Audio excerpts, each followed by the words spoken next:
Checking with my executive producer, are we live? Looks like we're live. So hello everyone, and thank you for joining me for my newest online series, September Saké Saturdays with Somm4All. For those of you who don't know me, I'm Paul. I'm the owner of Somm4All and Chief Sommelier. Somm4All is a sommelier services company located just east of Ottawa, here in Eastern Ontario, in the heart of dairy country. Was hoping to do this outside, but we have a little bit of a storm coming through, so here we are and we improvise. That's the beauty of being live. So a bit more about myself. I have a 20+ year background as a former sales, marketing, and operations executive in print media. However, a few years ago, I had an opportunity to change things up and to try something new. And so I decided to explore my passion for wine, spirits, and beer. I went back to school. I became an accredited sommelier, and then I continued my education and obtained my WSET certifications in both wine and sake. And for those of you who may not be familiar with the term WSET, that's the globally recognized Wine, Spirits, and Education Trust. In 2018, I launched Somm4All, my sommelier services company, focusing on the world of wine, beer, spirits, and of course, sake. I offer a range of sommelier services, from guided product tastings and education, both in person or used to be in person. I do them virtually now. I do event planning, contract brand ambassadorship. I do guest speaking at fundraising events, product reviews, and of course, special social media events such as this one. I approach all manners of Somm4All with a customer-first attitude and always in a professional manner. My goal was and still is to be a sommelier that everyone can relate to, no matter what the adult beverage of choice is for them, no matter what their product knowledge is. I aim to truly be a sommelier for everyone, or as I like to call myself, a Somm4All. So that's my background. And just before we dive in with today's event, I do need to ask that anyone who is watching who is not of the age where they can legally purchase or consume alcohol products, that you need to say goodbye at this point. I appreciate your enthusiasm, but you do need to be of the legal age where you live to consume and purchase alcohol to follow along with what I'm doing. All right, so for everyone else, welcome again to my new 4-part series, September Saké Saturdays with Somm4All. Now, a large part of what I do involves talking about alcohol products, of course, and the unique attributes that go along with each of those. However, what I especially love talking about is those, what I'm going to call underloved categories. You know, I feel they're just maybe a bit underappreciated. For instance, in June, for those of you that follow me, you may have noticed, in June, I dedicated the entire month to the world of gin. I changed the name of the month from June to June. And I went through all my social media platforms and took a deep dive to showcase, you know, the different gin styles that are out there, the different countries that are making gin, and to tell the stories that are behind some of the products that are out there. With September Saké Saturdays with Somm4All, the 4 Saturdays, you know, will be about introducing you to sake. In my opinion, another underloved beverage, and to not only share some background and knowledge about the product itself, but to also inspire you guys to give it a try. You know, with the world of sake, there's a lot to discover. And don't worry, these sessions are targeted to run about 10 to 15 minutes. I think today's we're probably going to come in around 12 just because it's the introduction. So I'm not going to be bombarding you with a ton of info, a ton of details. Again, this 4-part series is really an introduction to sake. So let's begin by talking about what sake actually is. Now, sake is a traditional Japanese alcoholic beverage. It's believed to date back about 2,000 years. Rice, or more precisely steamed white rice, is the main ingredient. And although it's sometimes referred to as a rice wine, sake, by virtue of how it's made, is really more like a rice beer. You know, not to be confused with Sapporo, but you know, it's more along the beer line in terms of its production. So generally speaking, sakes are clear, often without any color, although some can have slight yellow or greenish hues to them. And the alcohol, the ABV, what we call the alcohol by volume, generally comes in between that 15 to 75% range. 15 to 17 range, not 75%. Holy smokes. 15 to 17% is what we normally see in sake. For some context, craft beers that many of us enjoy, they come in between 4 to 6, maybe 7% for the most part. Wine typically comes in from 10.5 to 15% alcohol by volume. And then those spirits that we all love, they can range from 37.5% alcohol to, as high as 50%, even a little higher in some cases. So sake, more boozy than beer. Depending on the wine, a bit more boozy than wine, but certainly not a booze bomb and not as alcoholic as spirits. So just to give you guys some context. And while different styles and categories of sake produce different aromas and flavors, generally you can expect some degree of acidity. And when I'm talking acidity, that's that mouth-watering effect that you may get from crisp white wines. So you get that with sake a bit. It's a bit acidic, it's a bit mouth-watering. Usually you see some maybe slightly sweet notes and possibly some cereal and some lactic notes and occasionally some fruitiness. So there's a whole bunch going on with sake. Okay, right, so I've mentioned sake is made from rice. I know what some of you are thinking. You're thinking, great, I've got that box of instant 60-second rice in my cupboard. Sorry to tell you guys, no, this is not what you're going to make sake from. Unfortunately not. Sake, it's made by using very specific brown rice grains. The brown part of the rice is actually the outer shell. And, that's actually, in terms of nutrients, the most healthy part of the rice grain. It contains vitamins and there's some fats in there. The problem is that shell doesn't taste very good. The flavors that are, when you get into the fermentation that we're going to talk about in a moment, the flavors are not very desirable. So, depending on the style of sake being made, what they do is they polish the rice. And when I say polish, it's kind of like sanding. And no, you can't take your 60-second instant rice and use your favorite palm sander to make rice. They use these, 6-foot tall, specially designed conundrum type sanders, or it's not sanders, polishers. And what they do is they take off the husks for the most part, and then they actually take away some of that white interior, depending on the style that they're trying to make. The more you play with that polishing ratio, what they call the RPR, rice polishing ratio, the different styles of sake you can make and different flavor profiles. Now we're going to get into that a bit more in later episodes, but that's the overall concept there. So, at this stage, after we've polished it all, the grains are then washed to remove any dust particles that may be left after all that polishing, or sanding as I call it.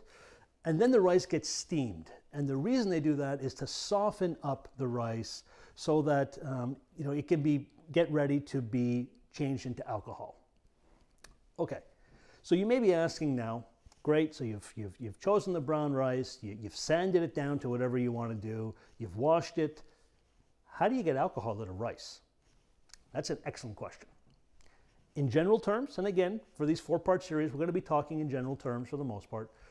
Sake has 4 main ingredients. The 4 main ingredients are that steamed rice, mold called koji, water, and yeast.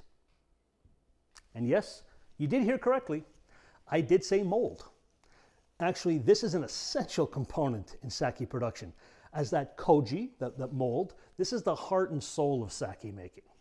So you see, the mold itself contains enzymes that changes the starch of the rice into sugars.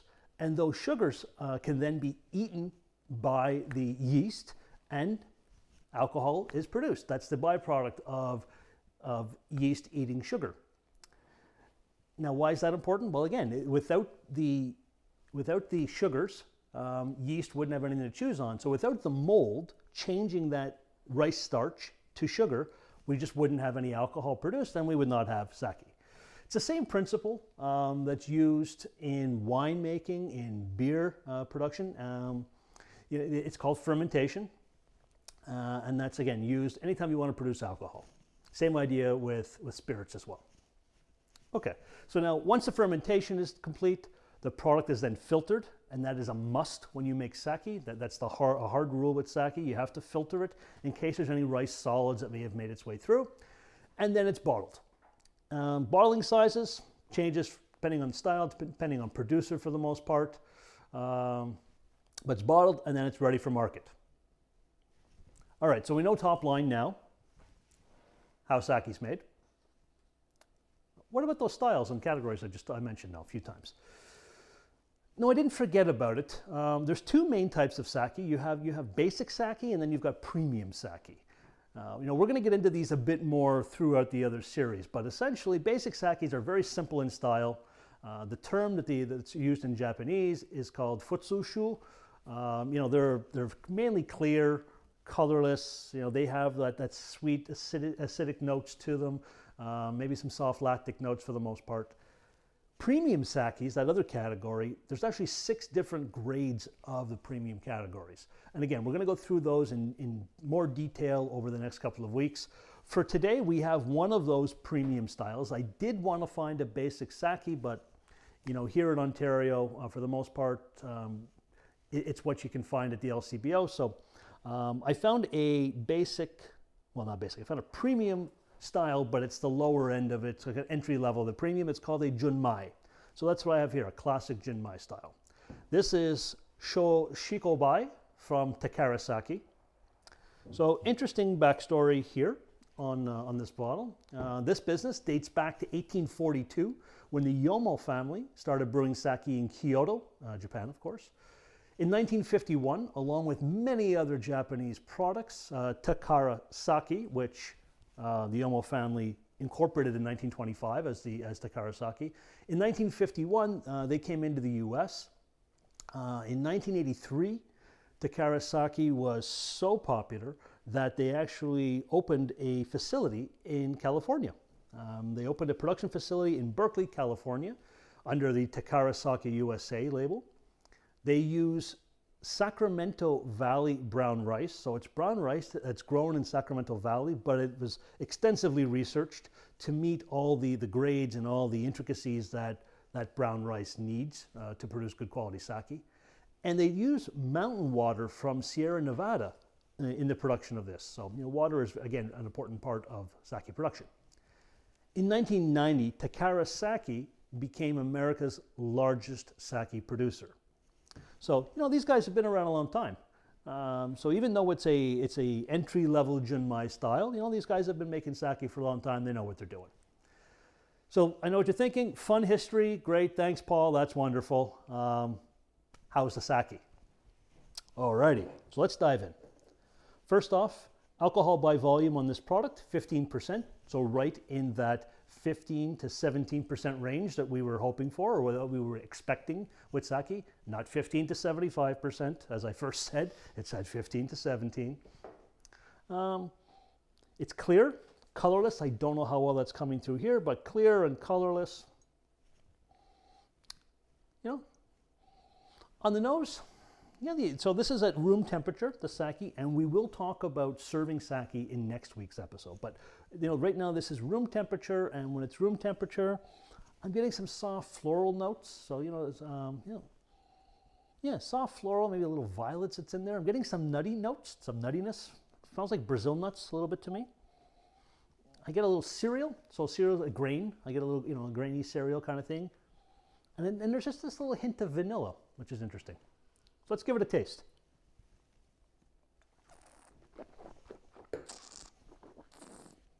And when you see my videos, whether it's June or anything else when I'm doing tastings, just a little side note, I make a lot of noise and I swish it all through my mouth. And the idea is when you're tasting beer, wine, spirits, to try and get all the 5 senses that are in your mouth firing, what you want to do is you want to coat your entire mouth. So you've got different flavor receptacles all throughout your mouth and on your tongue.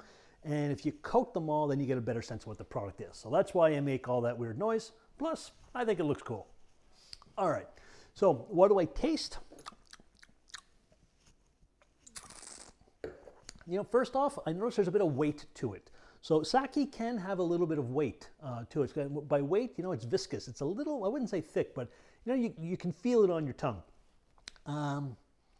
You know, it's bright, you know, it's got some acid, you know, it's not making my mouth water too much, but there is some acidity, so it's a bit of a clean mouthfeel going on. Not tart or sour, just nice and bright. I'm getting some exotic flavors from that. I'm thinking that, you know, it's like a cardamom spice. Definitely getting a creamy type flavor, so, you know, like a heavy cream or some lactic notes, definitely. I get a little fresh bread in the back. And, you know, there's a touch of earthiness going on. You know, it's very interesting. Very interesting. So you may be wondering, I just listed what I smell and what I taste, and those can be subjective, of course. What you smell and what you taste may be a little different. But I mentioned earlier, sake is made from steamed rice, mold, that mold, koji, right? Very important. Water and yeast. So how do they get all those smells? Well, they're not actually putting any additives in there to give you those smells or those flavor profiles. You know, that's just what comes out of how you polish the rice. So depending on how much you sand the rice, you polish it, you're going to get different flavor profiles. And also the type of yeast that's being used. There's many different types of yeasts that are out there, and each of them are going to give slightly different aroma and flavor profiles. And much like brewers for beer and for wine, the sake brewers are very, very careful on what yeast they choose, going with that rice polishing ratio, to ensure that the style they're trying to make falls into the flavor profiles that they're looking for. So there you go.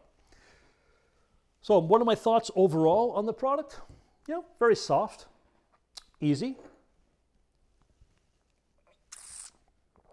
You know, dare I say, a very good starting place for sake if you've never had sake before. You know, this is I think it's a good one to start with. Very reasonable price at $11.60 at the LCBO in Ontario. Product number 271122, if you're so inclined. It's a 750 milliliter bottle. So again, easy on the wallet, easy on the palate. I think it's a good starter sake. You know, I'm not affiliated with these guys. I'm not a rep. You know, anything I do, if I am ever affiliated with something, I'll tell people right away. But in this case, no, I'm just a sake enthusiast, and I think, you know, I chose it for this reason as a good starter sake for anyone. So if you do try it, let me know. Well, you know, if you don't like it, that's fine too. If you like it, that's, you know, that's great. But yeah, drop me a line. All right, so there we go. Junmai sake. We're probably in about 12 minutes now, 11 minutes. You know, I think that's been a pretty good start. You know, and I hope you've enjoyed the first episode of September Saké Saturdays with Somm4All. And that is a lot to say, but I bet you won't forget it too easily. Next week, we're going to talk more about different sake styles, and we're going to talk about how to properly serve sake. So you may notice my little kit here. You don't have to have this, but there's a bit of a rhyme and a reason as to why these exist. So we'll talk a little bit about that. And I'll be tasting 2 different sakes live with you folks. So yeah, and if I can find them in time, I'll post them on Instagram ahead of time so that if you were so inclined, you could go out and find them as well. Again, you know, the sakes I'm going to be choosing are going to run anywhere from $8 to maybe $16, $20 on the high end. But I'm going to try to keep things in the wallet-friendly realm, just so that everybody can enjoy them. So I'll see you all right back here next week, hopefully outside. But if not, this will do as well. Saturday, September 12th, 4 p.m. Eastern Standard Time for episode 2 of September Saké Saturdays with Somm4All. Thank you once again for your time today. Enjoy your long weekend if you're here in Canada. Enjoy your weekend no matter where you are. Be safe. Be well, everyone. And most importantly, cheers from Somm4All.